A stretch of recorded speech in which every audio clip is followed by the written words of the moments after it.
Hey friends, welcome back. This is Ann, author of HiddenFarmLife.com. Today is a busy day. I need to get outside and it's supposed to rain, so I don't have a lot of time, but I wanted to show you, a lot of you have questioned and had questions and asked me how I make our homemade dog food.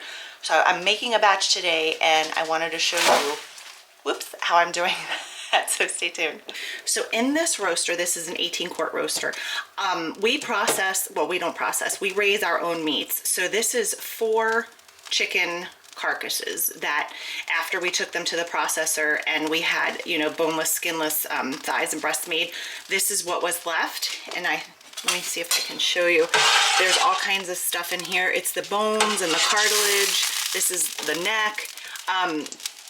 I cook this in my Instant Pot overnight, and then I put it in this roaster, and I have another jar of broth to put in here.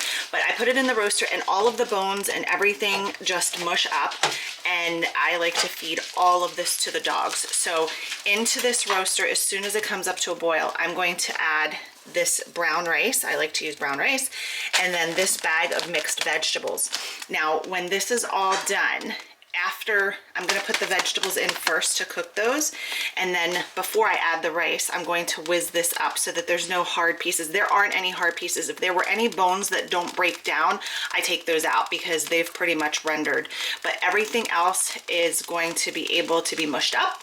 And then once that happens, I will add more broth and put the rice in so that can cook. And then I will show you what else I add.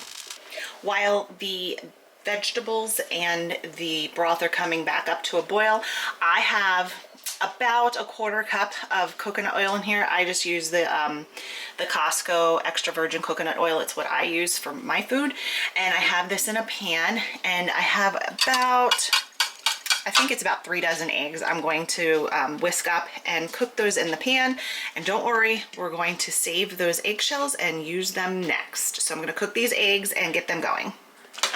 These eggs are almost done. I find with cast iron, low and slow, especially when you're cooking something like this large, this much, I like to go low and slow and just let it cook. What I do is I heat my pan. I needed to melt the coconut oil, so I heated the pan, and then once it was warm enough, before I put the eggs in, I turned it down to low, and that way you don't burn anything. It took me a while cooking in cast iron to figure it out, but it's really very nice cooking in cast iron. I love my pans, and this is my second to largest pan, and I think I probably should have used my largest pan because it's been a little difficult and I have some spill.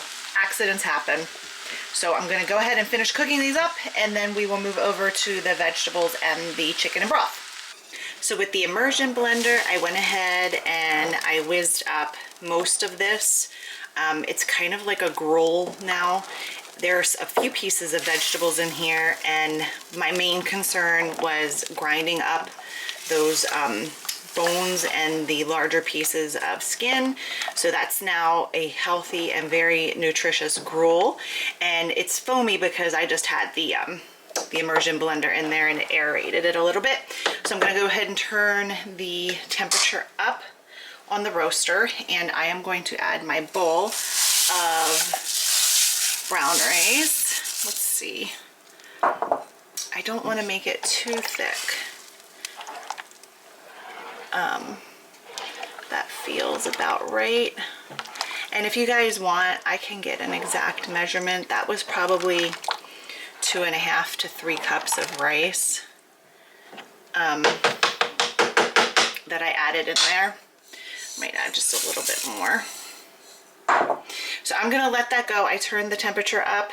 It's now at 4 or 450, I think. And I'm just gonna let that rice cook. I'm gonna put the lid back on and let that steam, and we'll be back. The rice has finally cooked, and you can see it's like a meal now. I've turned the roaster off because this is done, and I want it to start to cool off so I can package it up. Now that this rice and broth mixture is done, I'm going to add those 3 dozen eggs, and I did roast the eggshells in the oven I don't know, 5 to 10 minutes, I think it was. And then I put them in my food processor and I made a sort of powder. They're the consistency probably of oatmeal. I am going to add those in. That's a lot of good calcium and also protein. So I'm gonna go ahead and mix that up and put the eggs in, and then I will show you the finished product. And here it is all mixed up. It's certainly not pretty, but our pups really do appreciate this and they gobble it up. I'm going to let this cool because it is still very, very warm. I'll just stir it occasionally to make sure it cools evenly and get it packaged up. We do not feed this dog food, this homemade dog food exclusively. I still mix it with our favorite dry dog food. I just like to make sure that everything that we grow and have on our farm gets utilized, and that includes the carcasses from the chicken, which a lot of places will throw out. And I make bone broth for us. I obviously do it for the dogs. It's really healthy. I like to use everything, so we use the eggshells for the dogs to make calcium. You can also put them in your flower beds, in the garden. There are a lot of uses, and obviously you can always put that stuff in your compost. So I'm not a veterinarian. I don't claim to be. I am just sharing what we do for our dogs, and they really do enjoy it, and they're doing really well. So I hope you've enjoyed this, and if you do try this, or if you have questions, just leave a comment below and let us know. Until next time, thanks for watching, and we'll see you soon. Bye-bye.